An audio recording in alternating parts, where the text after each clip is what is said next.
mjekët në Indi thonë se 270 trupa janë nxjerrë nga vendi ku udhëzua avioni të enjtë në Ahmedabad. Avioni që kishte si destinacion Londrën udhëzua në një zonë banimi pak minuta pas ngritjes, duke shkaktuar vdekjen e të gjithë pasagjerëve dhe ekuipazhit, përveç një personi të mbijetuar, një britanik 40 vjeçar.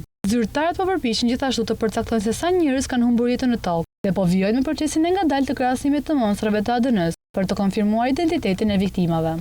Homazhe për të ndjerët janë mbajtur në mbar Indi dhe Mbretërinë e Bashkuar. Hetimet për shkaqe të aksidentit po drejtohen nga Byroja Indiane për hetimin e aksidenteve ajrore, me ndihmën e ekipeve nga SBA dhe Britania. Të premten në vendin e ngjarjes u gjet kutia e zezë, për të cilën ministri indian i aviacionit civil, Ram Mohan Naidu, tha se do të ndihmojë ndjeshëm hetimin për tragjedinë.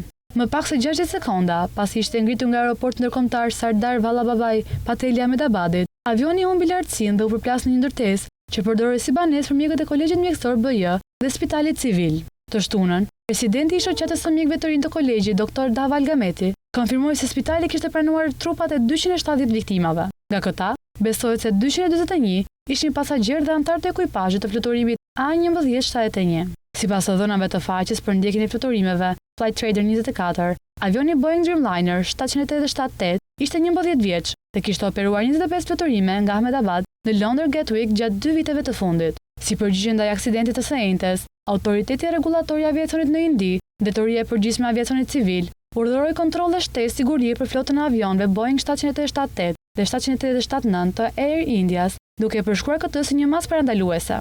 Kryeministri i Indisë, Narendra Modi, kaloi rreth 20 minuta duke parë vendin e ngjarjes së premten. Ai vizitoi gjithashtu spitalin për të takuar disa prej të plagosurve, përfshirë të vetmin të mbijetuar nga avioni, duke deklaruar më pas se i gjithë komi po lutet për shërimin e tij të shpejtë. Edhe drejtori ekzekutivi i Air Indias, Campbell Wilson, vizitoi vendin e përplasjes të premten, duke përshkruar këtë përvojë si thellësisht prekse.